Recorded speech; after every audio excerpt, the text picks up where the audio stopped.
Sex is the life force energy that runs through us all. The link between sex, creativity, and the sense of aliveness is strong. Can you use sexual energy for your spiritual evolution? Or perhaps for emotional healing? Is it even possible? Clinical sexologist Dr. Martha Tara Lee will explore all these and more on the Eros Evolution show here on Om Times Radio and TV.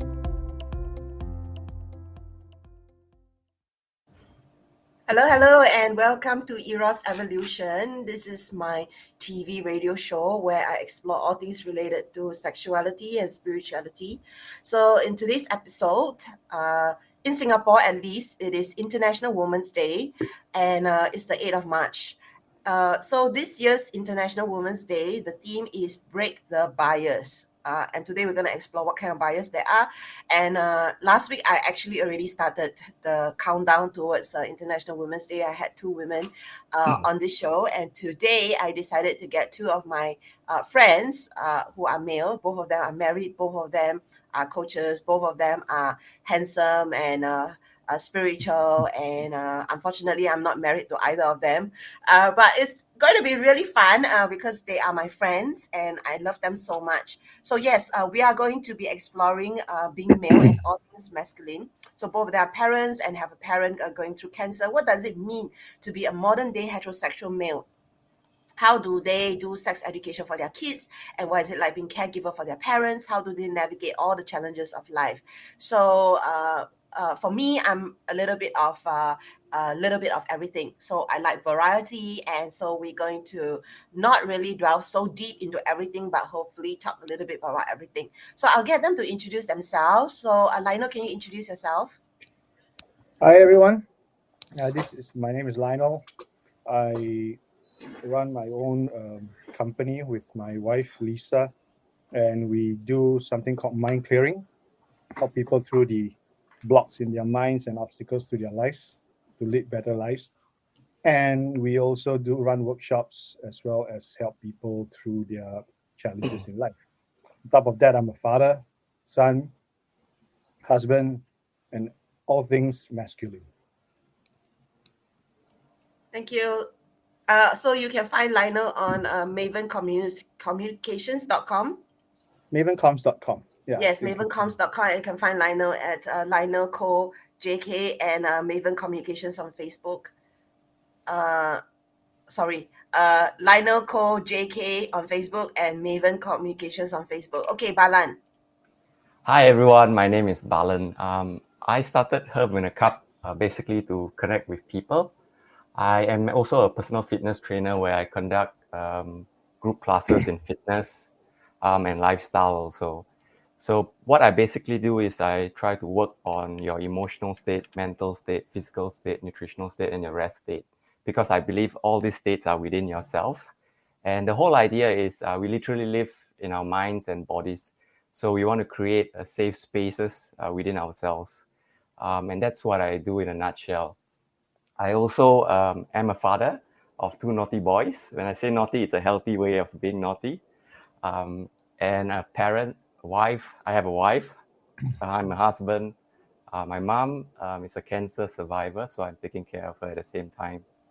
And in a nutshell, that's me. I'm all over the place. Basically, I like to interact with people, environments, and learn about behaviors. Thank you, Martha. Thank you. Awesome. Okay, so let's delve in. What is it like being a man in this modern day? Like imagine like we are the alien species, the women. Like what is it like being a male? Because we there's a lot of gender bashing. There's a lot of misconceptions around men, and so I want to peel off all those layers. Okay, maybe I'll just start first. It's all right, right? So what it's like being a male. So from my perspective, right, there's a little bit of bias on my side also. I feel that you have to somehow or other be stronger, right? And being stronger means also to be vulnerable and demonstrate your weakness also, so that your partner or your friends can actually help you out. You can't do everything as much as I want to independently, but there are times that you have to strike a balance to basically understand that maybe there's a better way to climb up that mountain, and maybe if you open up to other people, you get different dimensions of understanding and learnings.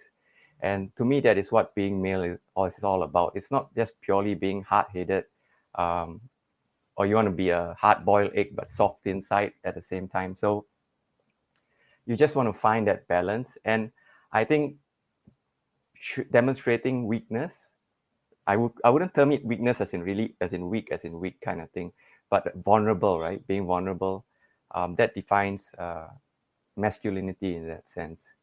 There are times where you have to be, you have to take that little bit of aggression that you have within yourself and use it and maintain it in a good way also. So that's being male. Yeah. Well, Thank you. for me, it is the challenge today is because most families or people tend to be more nuclear in nature, meaning smaller families, people don't live in villages. So what used to take a whole village to support either a family or a couple or one person now goes onto the shoulders of one person. So let's say I'm married. Okay, my family is a nuclear family. The extended family is not as big as they used to be. So I become everything for everyone instead of what used to be in a whole village where, okay, you can run when you have a fight with somebody, you go to somebody to talk to who's an older person in the village, those kind of things. So the challenge of being male, in my perspective today, is being everything to everyone at the same time. And because of the way society is, where everything is to be quick and fast, let's move quickly, and the time gets compressed, and that pressure to perform quickly, fast, instantly, and all the time is what is the biggest challenge I see today. Do you agree, Balan? Yeah. I agree. It's a mix. I mean, there's always duality in a sense that there's the dark side and the bright side. So what I try to do is I also have a feminine side. I like flowers. I like all that stuff, pink and stuff like that. But it helps me balance myself in a very certain way that I am familiar with it, because I internally reflect and I have some form of aggression, meaning to say I was brought up in a very different way where you have to suck it up, stand there and get hit kind of situation. And then I sort of inherited, if you call it generational inheritance, it gets passed down in my behavioral patterns. And I had to really visualize this. Did not like what I was going through as a child, but as an adult, I replicated that model exactly onto my kids. And I found that was, as much as I want to break that cycle, I was trapped within myself. So what I had to do was I had to sort of strike a balance, be the parent to the child inside of me. And from there on, I could expand it out towards, if you call it a conscious, to the people who somehow or other gravitate towards conversations like this. So it's a mix. I still have that. It's like an emotional tattoo, meaning to say that, yes, I have to suck everything in. I have to carry all of this onto myself as a form of weight. But can I do the load balancing or load bearing in a slightly manageable way? So I try to strike that balance. And there's always, you can benefit from either side, the dark side or the bright side, I would say. So there's always a lesson to learn, and it's always fluid, meaning to say it's I personally practice not being trapped by the standards of confinement, to say that society deems it this way and I have to fit within that box of framework. I think opportunities or possibilities lie within the unknown and the unseen. They are beyond all of that. So I always try to look at what is beyond the narrative that is presented in today's society or context. That is my view on it. Well, of course, I'm very curious how you got out of it. Like, you were aware that you came from this environment, you didn't like it, you were already finding yourself doing it. I think it's from the doing that we realize, oh shit, I'm like my parents. So how did you get out of it actually? Oh, okay. If I were to term something, so basically I try to suppress all of this through numbing myself. So misdirected energy through being extreme consumption of maybe alcohol or excessive buying of toys to basically distract myself. But I wasn't addressing what was inside of me and happening or manifesting in that reality within myself. So it wasn't a sort of a nice place to be in. And it came to a point where everything came to a standstill, where I felt that I sort of had no energy. I was completely disconnected with myself. If you term it a soul loss, I hated myself. I did not like the way I was thinking, but the way I was presenting myself was on the opposite spectrum of how I was literally feeling.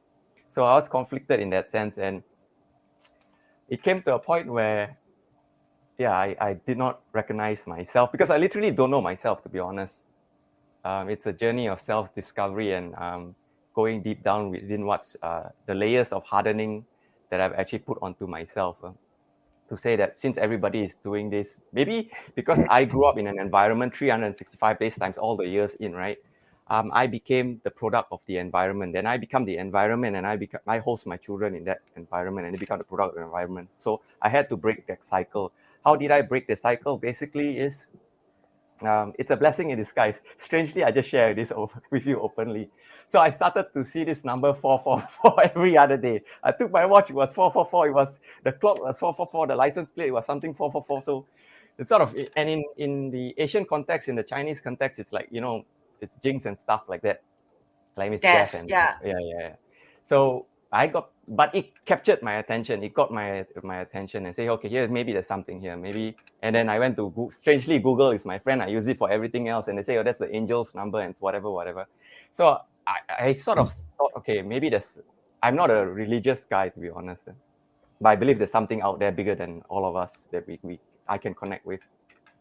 And I started waking up 3 a.m. in the morning and started to feel loved and stuff like that. 3:15 to be specific, every other day. And it wasn't like I was forcefully waking myself up. And I would write stuff into my iPhone in the dark, with the light on, and things which I couldn't remember. And the next morning, I would try to look at it, and I couldn't recall what was it I was writing. And it came down to this. So if I were to connect the dots backwards, I can only work backwards. It came down to looking at my emotional state, my mental state, my physical state, my nutritional state, and my rest states. I was sort of, if you could say, guided in that area or path, and communications with the same people who, when we met the first time, I've never met these people. They just wanted to, because I teach workshops also, so they just want to have a cup of coffee to understand why I do what I do. And the conversation always strikes off in the same chord. How did I break the cycle? I worked on all the 5 states, and I also teach about the 5 states right now. And the energy levels are up. What I went through was basically a soul loss or soul disconnect, I would call it in my terms. I had to learn how to set up healthy boundaries, to accept things as they are, not as much as what I want them to be. So the reality, sometimes it's the hard truth that I have to swallow, that this is my situation right now. This is how it is. I cannot deny myself or paint it otherwise, as much as people tell me to. And the moment I accepted it, right, there was like a form of release or relief. And that is how I and I taught myself, as in the child inside of me, how to learn, how to understand, how to become an emotional pathfinder, to find the best narrative that you can learn from the dark and from the light. Yeah. So that is how I sort of picked myself up along the way. It's not an easy task, but it's all over the place, to be honest. There are days where it's like, when you talk about healing, right? It's there. It's just that you manage it. It doesn't go away. It's always a gentle reminder that it is there. So it's like an emotional tattoo. Yeah. So that is how in a nutshell, it's a long journey, to be honest, but in a nutshell, I summarize this, for time's sake. Yeah. So I'm very curious, Lionel, did you actually also go through a similar path to finding yourself, finding your voice? Oh, well, I was in a very bad state probably about something like 15 years ago. So what woke me up was I was arguing with my wife by text on a Nokia 8210. So it was like about this size while I was driving. So it wasn't the best thing to do. Please don't do this at home or anywhere else in the car. But when I looked up, I had a garbage truck rushing towards me. It was actually stationary. I was going towards it. So I hit the brakes and I stopped about like 6 inches from that truck. The next thing I know, I had a lot of horns behind me because I was stunned for, I don't know how long. So I had to drive one side, just sat there, and that shook me out of what I would call slumber, because there's a fog that kind of lifted. It's like something has to change. I don't know what, but my life has to change. If not, I'm gonna die. So that was a week. So I started searching for things so that led to many things, self-discovery. But at the core of it, what I find that many masculine today don't know is who they are in this world, who they are to themselves. Because at your core, at a person's core, knowing who you are, especially when you're masculine, if you don't know who you are, you're lost. If you don't stand for something, you fall for everything. You don't have a flagpole planted somewhere. Yeah, people don't know where to come home to. And in masculine terms, if you don't have a home to go to, what are you fighting for? Because that's one of the biggest challenges. Is a lot of masculine people are fighting today, right? But they don't know what they're fighting for. So coming home to who I was made me realize, or made me discover what I'm really fighting for. It's bigger than just me and my family. It's also humanity in many ways, but I do in the way that I can. I'm doing the way that I'm comfortable with. Because a lot of people might have this idea, I want to change the world, but before changing the world, you got to change yourself. And many don't realize that. So and it's still an ongoing journey. It's been like 15 years or something like that, and it's tough. It's tough because people don't realize how much work goes into a person when they see the end product, but they don't realize what happened or what has happened, in the interim. And that's the part that many people don't go through. And being masculine, it's a masculine journey. It's a journey that people take as a masculine, and that journey it happens when it happens. It's not as if you can force it to happen. Sometimes you're called to do it. Sometimes you got thrown into it. Sometimes you just get bumped into it. We have no idea how it's going to happen. But if a person is seeking, then instead of seeking outside, they have to go inwards. The only way out of your problem is in. Yeah. So that's my journey. And so it led to a lot of things. It led to mind clearing. It led to this process, or rather this workshop, or awakening workshop, that we call it the opening. That's to go deep into yourself and find out who you truly are. Because the only constant in anybody's life is yourself. That's the only constant. And the other constant is change. So that's my journey in a nutshell. So Balan, do you have any observations about men in general nowadays, similar to what Lionel was saying? Yes, I do. So I think we tend to bottle ourselves up inside, and then the energies get misdirected in different ways. And it's also difficult for men to actually talk about challenges in life. Reason being, maybe it's a generational inheritance of upbringing. Probably one generation was taught, to sort of take everything in, suck it up, and just do what you can do, and never reach out or connect with somebody else. So, and then maybe they might teach their children the same thing. Or there's a type of also a learned helplessness where we surrender, but we surrender quietly to say that, no, this is how it is. This is life. There is nothing more to it. Nothing can be done. So, yeah, I'm just going to turn a blind eye, but I'm going to take that energy that I have bottled inside of me to take it out on something else. So it gets misdirected in that sense. And over time, what happens is I have clients, one morning they wake up. It's a similar experience that I have. There's a similar pattern to this. They completely get disconnected. One more thing to add was during my journey, it came to a point where I could sense a dark energy outside a cloud. I would call it a cloud outside myself. And I could sense it. It's like a chemical reaction going off in my mind or I could taste buds. And it would come into my head, and then the voice would go out, say, you can't do this, you can't do that, you can't do this, you're never good enough, so on and so forth. So that was something I was dealing with.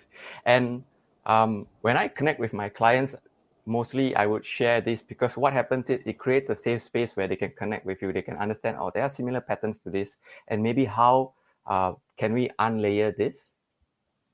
And basically what it comes down to is being the parent to the child inside. That is what I've actually done or I practice, because when I can connect at a deeper level with my true self and speak my truth without sugarcoating it to myself, right? The narrative within myself is more relatable, then I can experience deeper. And it's also to have a better range of emotional vocabulary, because words basically are the bridge between your thoughts and your emotions. So if you can connect with what it's like, right? To feel love, to feel care, to feel empathy for yourself, to feel compassion. That is something I find that as men or being masculine, I think it really helps a lot, because the moment we can connect with ourselves, then we can connect with one another in a deeper state also. Yeah. Okay, I love what you are saying. I love the words that you're using, emotional tattoo that we inherit. And then there's this generation inheritance that we have where we bottle ourselves, difficult to take on, to talk about challenges, learned helplessness, the need to reparent ourselves, to expand our emotional vocabulary. So these are all things I feel it applies to not just men but also women. So we've gone into talking about what it's like for both of you being male. We've talked about your personal journey to awakening or becoming more woke person, as some of you can already start to sense listening to both of them. So then we started to talk about what men are like nowadays. So I'm very curious, like, we just plunge into it, but actually what does toxic masculinity mean? We hear this term being used a lot. So yeah, before commercial break, we have 4 minutes. So what is toxic masculinity? To me, toxic masculinity is me as a man against the world. It's one person taking on the whole world. I have to do it myself, and everyone else is the enemy. I need to fight through all of this, including your wife, including your family, including your work, your bosses, and everything. Everything is a fight, because the masculine brain in general tends towards fight, aggression, tends towards challenge, because that's how masculines grow. Masculine grow by challenge. But if everything in life is a challenge, that's toxic. So that's in a nutshell how I view toxic masculinity. Balan, what's your take on this? Okay, so to me, it would mean that I'm always right as a male. Okay, as a male, as a man. The ladies, my wife can never be right. I can never learn anything from my partners or the ladies. I can never learn anything. I'm highly ultra independent, and I want to do everything myself. And I feel that I'm always right. So there's a pinch of narcissism or a ton of narcissism involved in this thought process also. If I were to fail, I have to suck it up and not tell anyone, to just feed my ego in that toxic way, not to show any sense of remorse or guilt or wrongdoing in that sense. So that to me is toxic masculinity. Is there some good that can be found in that? Yes, on a reflective part, right? If I can learn my ways, then I can correct my patterns, and I could invest in the mistakes and profit from the experience, taking life forward. And I could share the experience openly with people for the mistakes that I made, but in a safe space, as so not to be ostracized or it being taken for a pinch of emotional blackmail going forward. Somebody say, "Oh, you actually did this kind of thing." So why some guys do not open up? Because they're afraid. I wouldn't use the word afraid. Maybe of repercussion, like a boomerang effect. You say something now, it comes back and then it haunts them in a different. People may use it.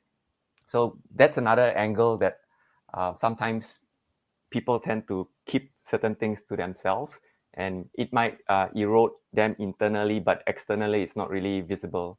That's toxic masculinity in that sense. I like what you shared, not just the negative parts, but also the shadow side of it, that people don't see, the fear of repercussions, why they behave the way that they behave. So I tend to think of well, at least my experiences with what you mentioned about men feeling that they always need to be right. It's like they always also need to have the last word. Must win, must win at all costs.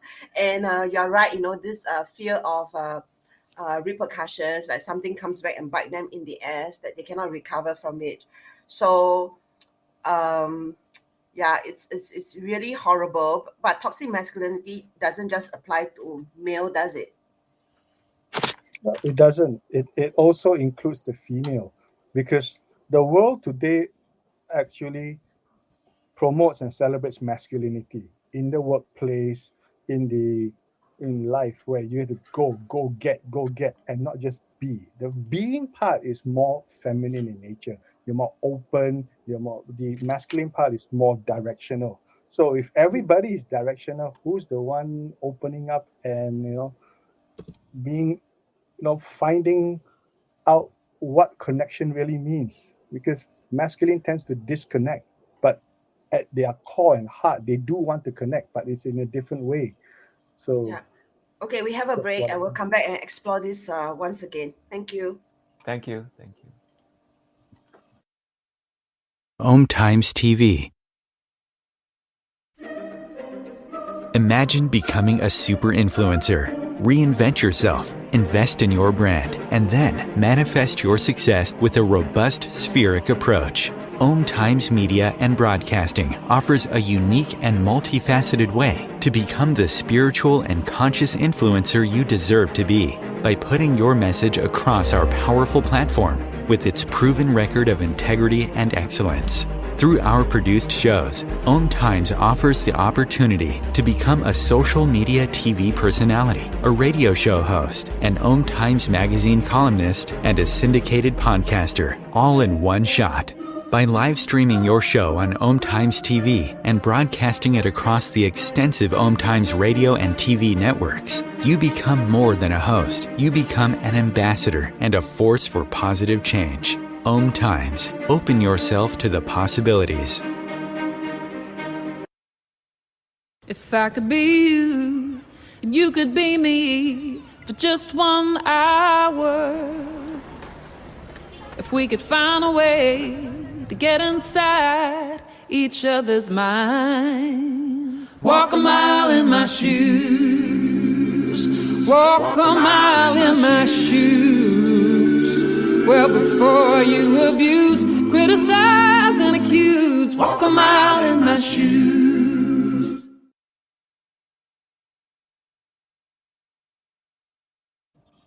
Hello, everybody. We're back. This is Eros Evolution, and I have with me my two friends. One is Lionel Koh, one is Balan Gopal, and you can find them at mavencoms.com for Lionel, and Herb in a Cup for Balan, or balansg.com. And today we're talking about being male and all things masculine. Before the break, we were talking about what is toxic masculinity, and I was asking the question whether it is possible for women to also have a toxic masculinity. So Lionel shared what his thoughts around it. So what about you, Balan? I feel yes, it's possible. Reason being, there's always a mirror effect or a reflective effect, right? Meaning to say, if you are in an environment that is very involved in a certain practice or a certain way, it can bounce off to your wife, to your female colleagues at work, to your children. So it is basically, I think it's a term, but it can be associated to the female counterpart also. We Yeah. have both masculine and femininity in us. Yes. So the question is which one we use. So I would say toxic masculinity, in that sense, you come from an energetic standpoint, is using so much of your masculinity that you disregard your femininity, whether you are male or female. That's the way, one of the ways to look at it. Yes. Too. So one simple way of thinking about toxic masculinity in a woman, I feel, is when they are the alpha in a relationship. And not only the alpha, not in a healthy way, but in an unhealthy way, in the sense of them berating their partner, judging their partner, name calling their partner, and basically making life hell for them. And I think this is when we don't realize that we have taken on the masculine role in the relationship and it's become toxic. So that's just a simple way in my own point of view. So for both of you, besides being male and doing your work, we have many, many roles. So I'd love for both of you to speak to how you juggle all the different responsibilities you have, being the father, being the husband, being the friend, being the lover, and then, also being the caregiver to your parents. Both of you happen to have parents who have gone through cancer. So how is that like for you, juggling all this? Like, do you have any tips for the men out there or women out there? The first thing to do is breathe. Because just listening to the roles that we have to play, it's like, how the heck you fit all of it in? Yeah, so I think breathing is important. My father is currently undergoing cancer treatment, and it's challenging for me because I have a family. I took on a degree program in psychology currently, and at the same time also I still have work to do. And people look at all the time, it's like, how? But the thing is, it's tough because I have this tendency to, I'm just as human as everybody else. So I go into my head and forget what's going on and forget to look around. So breath for me I teach clients this. Sometimes I forget to do it myself. So it's a reminder. Every time I talk to my client about it, I say, yeah, I got to breathe too. Breathe, come back to who I am in this current moment, and then move on. So that's how I balance it in a very quick way. There's a lot more to it, but let balance. I'd like to hear what Balan has to do or does. Okay. Yeah. So what I do is basically I have to put myself first. I have to energize my thoughts so that they are energized, and I have to energize my body. So how I energize my thoughts is I would basically get in touch with my emotions in the morning. So it's basically, I teach this also, it's called meditative emotional vocabulary. So you go through a slow breathing pace, you're aware of your breath. What does love feel like? What does care feel like? What does compassion? So I want to ask myself, does this thing? So how you think impacts how you feel, and how you feel impacts how you think. So I start off energizing with my thoughts first, and then through exercise, balance, cardio, weight training, I energize my body, because I find that when I'm energized in the right context or in the right way, then I have that energy will spill over as a form of abundance into the day-to-day activities or attention that I need to give to the different roles that I'm playing. So I also make sure that I take care of my emotional state, because my emotional state will flow into my mental state, as in how I feel. And how I feel or how I think, right, will actually go into my physical state, how I act out. So if you're not so well, you might binge eat, you might misdirect those energies. So your physical state would then go into your nutritional state, as I said, the types of foods that you put into your body to energize yourselves. And then lastly, it would be your rest state. At the end of the day, how do you decompress for the day? What are you thankful for? So sometimes I do a lot of narrative speaking within myself to understand. It's sort of being an emotional pathfinder to find the best way to sort of put everything in the right context. It's not always so I tell myself this: I want to have a good day and a great day. A great day means everything is going fine. A good day means it's a bad day being transformed into a good day.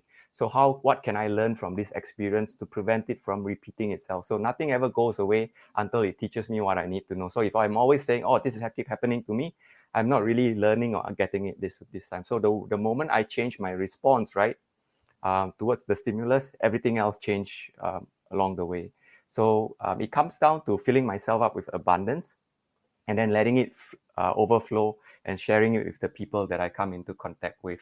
And so I have to also have healthy boundaries to identify energy vampires, people that actually do a toxic dump on me and they walk away every time. Now and then, it's always the same cycle. And then it's like a song and dance, but there's no conclusion or no, you don't advance, the person doesn't advance in a good way, maybe as much as I wish for them to. Maybe it's just not their time. Maybe they're at a different stage of, until the point where you're sick and tired of being sick and tired, then you probably go ahead. So back to basics is to take care of myself first. So I live in my mind and in my body. I want to make sure that I can sleep well in my mind and in the body, not so much the bed that I rest on. So that is how I actually energize myself so that I can play the different roles that are required in my journey, I'd say, called life. Thank you. There are many tips here for all of us. I think I love what you say about the difference between a good and great day. And every time I'm with both of you, I always feel great. I really do, because I think both of you have done your own work on yourself. You have self-awareness, and it just feels good being around the two of you. So yeah, I just feel so lucky to have both of you on the show today to demonstrate, I think, to audiences that actually it is possible, having awakened, haven't developed your own self-awareness and your self-healing, that you can get to a point of being healing to other people around you. So we talked a little bit about your responsibilities being a male. So I'm very curious, as parents, how do you do sex education for your kids? We talk over it at the dining table. So You talk about sex. We talk about sex, me and my wife. So we talk, and then the kids listen. And then I asked them once, what do y'all learn in sex ed in school? Is it way less than what you guys talk over the dining table? So I talk to my son because of the masculine thing, and my wife talks to my daughter because of the feminine thing. And we talk about all the things. It's like, if you want to have sex, you make sure you know what you're doing. You know, contraception. And I say, yeah, we know. We took biology because, yes, I know you know how it works, how the physical side works, but do you know how the emotional and mental side works? That's the part that you got to deal with. It's not the physical. The physical act's easy. So we talk to them, and also because we run workshops, one of our programs deal with this. It's called Sex, Power, and Play. So we talk about this over the dining table, explaining. Me and my wife bouncing off each other. The kids just absorb it. So that's one of the ways we do it. It's just open. It's kind of a natural flow. We don't like, okay, I'm going to have the talk right now. It's natural, just flows into it at the age appropriate level. My daughter is 20, my son is 18, so can't talk to them like they're 8 and 10. So Yeah. How do you do it, Balan? How old are your children? One is 15 and the elder one is 18. So I have two boys. Yeah. So how I go about it, I go with it in a very casual context. So we don't really have a sit down. So sometimes I go to the room, we talk about stuff. So we warm up to a conversation covering sex, because as you grow up, your testosterone level is coming up. You might feel strange sensations in your body and stuff like that. What do you do about it? And it's normal. I share with them that it is normal, because you're growing up, your body is energizing itself. But also, the thing is, there is a level of responsibility, meaning to say that how we treat ourselves with respect, that we can actually treat others also. Not to go into, number one, if you're looking at all this stuff that is out there on the internet, it's there.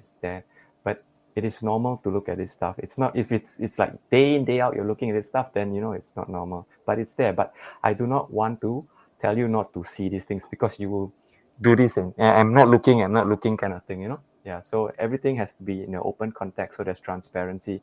When we can talk about it, then we can address it. Yeah, and we want to be comfortable about the way we converse. There is no right or wrong, but I just want you to learn from it. This life, we will make mistakes. That's a guarantee. But being afraid of making any mistakes and not doing anything in life, right? You're as good as dead. That's one. So we casually talk about stuff. We also talk about what would the other person feel. Are you doing it? And then later on, it becomes an emotional blackmail thing where you try to use that and then try to create a bond with another person, or there's codependency of emotion because you exchange emotions in that process also of having sex or making out.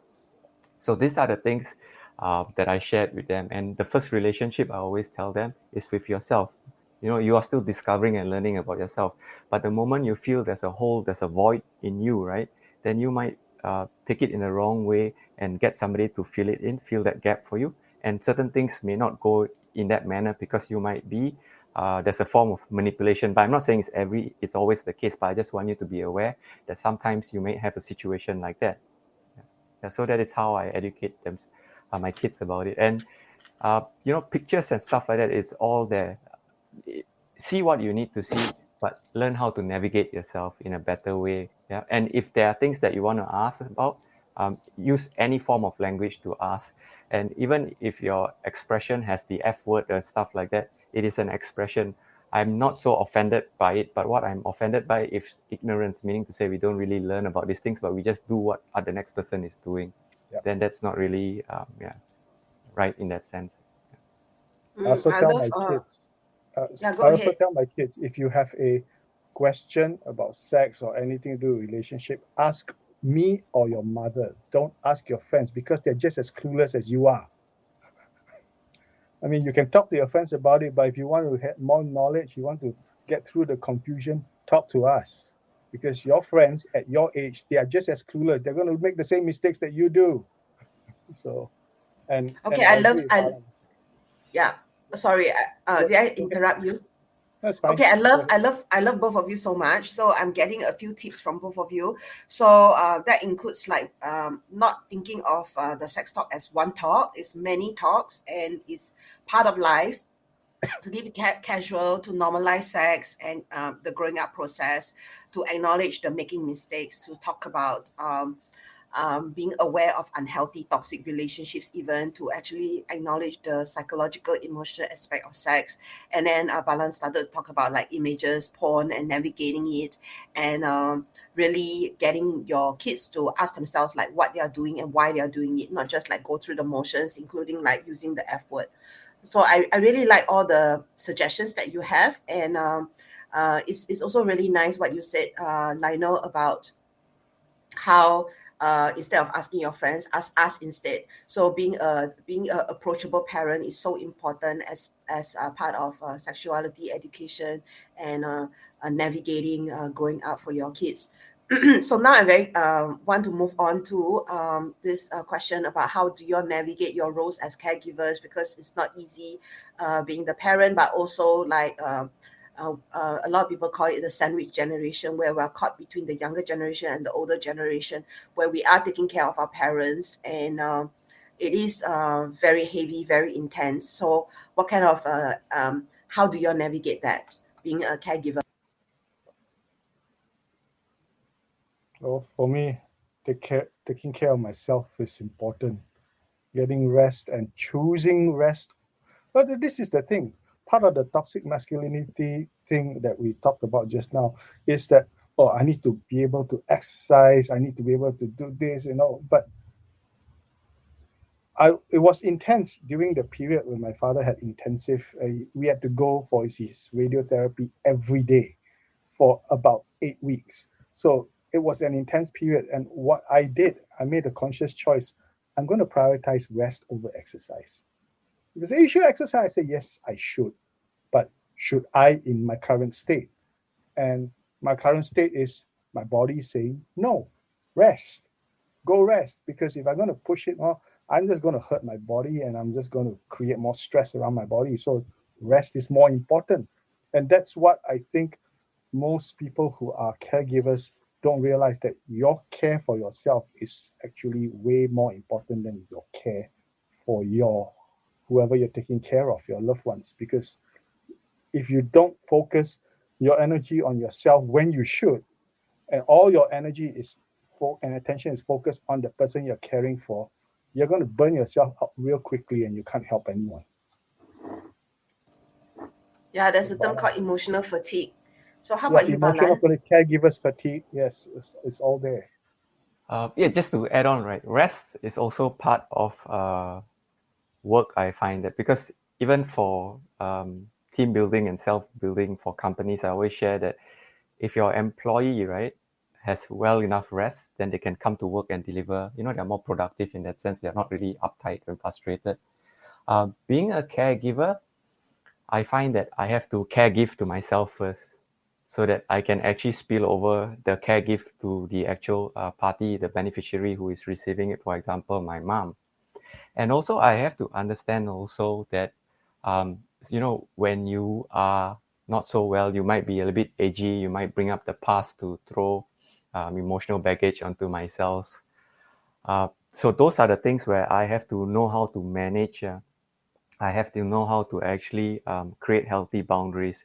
So when I do what I need to do basically, but do not get soaked into a situation where you come out being tired.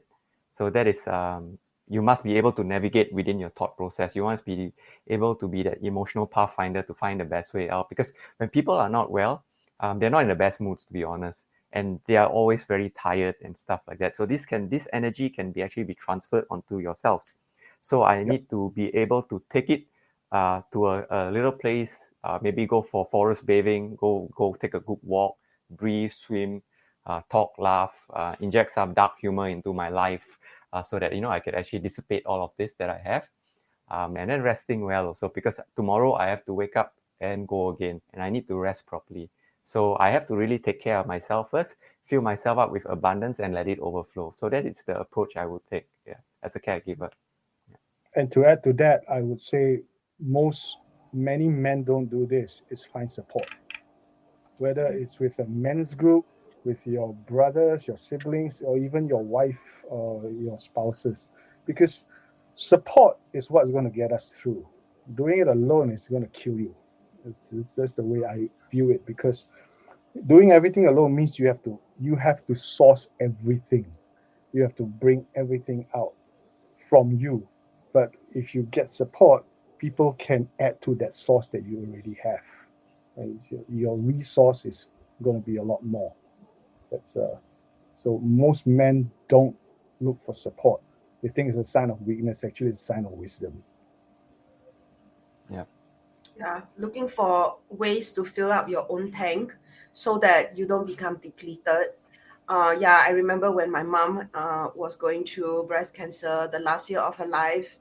I was what Balan was saying. I was just so exhausted all the time. Her exhaustion, her weak, her just the sense of helplessness around her transferred to me, to the point that I was depressed. I couldn't get much done, and I was just constantly tired. And when I was not with her, I felt like finally I had a permission to cry. So it was really it's really very difficult seeing somebody that you've known your whole life being so strong, becoming weaker by the day. So yeah, it's really important, like you mentioned, to rest, to take care of ourselves, to give to ourselves, to be in a as high I call it vibration as much as possible. So we're almost coming to the end of the show. Is there any last words that you have around this topic of being male, toxic masculinity? Any advice that you have for listeners out there? Yes, maybe just to add on, right? You see, right now what's happening is people say we shouldn't talk about topics like this, but those are the topics that I find, right, that really need to have oxygen and breathe out in the open, because what is really not talked about is literally kept in the dark, and then it will starve you from inside. So it's really okay to talk about any topic that you want, because when we are open and expressive and we can articulate ourselves better, we can connect deeper to our deeper self from within. And from within, we can actually connect out with everyone else, because everyone is going through some kind of challenge. I've met basically everyone, I would say. Everyone. Yeah. So It's okay. Let's all be very open, but also we want to practice the ability to know that certain things may be taken out of context by certain people and stuff like that. Number one, it's okay not to be okay. Number two, it's okay not to say no at all without giving an explanation to anyone. But the first golden rule I find that is to have a relationship with yourself, to connect with the inner being or the inner child within you. Maybe he or she learns a different way or views the world in a different context altogether. To acknowledge that, not to bury it deep down and then forget about it, because it will start to manifest into some other situations that may act out into behavior. So that's just to share. Yeah. Well, for me, I would say get in touch with who you really are, what you stand for in this world. And at the same time, well, the opposite of depression is expression. So find ways to express who you really are in this world in terms of your thoughts, your feelings, what you want to see happen in this world. Because a person's life is the expression of who they are. But if you don't know who you are expressing, you don't know what you're expressing. And that gets people depressed. So your full expression of who you are, let that be unapologetic, but also have compassion that there are people connected to you. Some people tend to go the other direction where they discover who they are and okay, this is who I am and F everybody else in this world. So, but that is toxic in that way. So using your own awakening as a weapon against other people. So you require the connection. And that's the whole person rather than just one aspect of you. So find ways to express who you are. I love it. I love also I actually really love what you said. Expression is the opposite of depression, because one of the things that I like to do every day is to make sure that I have some joy, because connect with my inner child, to move my body, because that really helps to keep depression at bay. I have had depression twice. So yeah, that is actually really, really, really important, that we don't forget ourselves in the midst of taking care of other people, doing all the work, and going through in general like a very tough time. What the world is experiencing right now with COVID and with war happening. Like all of us, I feel, are really affected by it. Because all the media images and messages that are coming out, the reports, it's very, very difficult to not be affected. So any last words, Balan? Yes, yeah. So take care of yourself, because you come first and you matter to you. Happiness is an inside job. Yeah. And along the way in life, mistakes are guaranteed, but learning from the experience or the life lessons that it has to offer, right? That is priceless. There's no price tag you can put on it. So whenever something happens to you or to me, I would ask myself, what can I learn from this experience? Because it's already happened.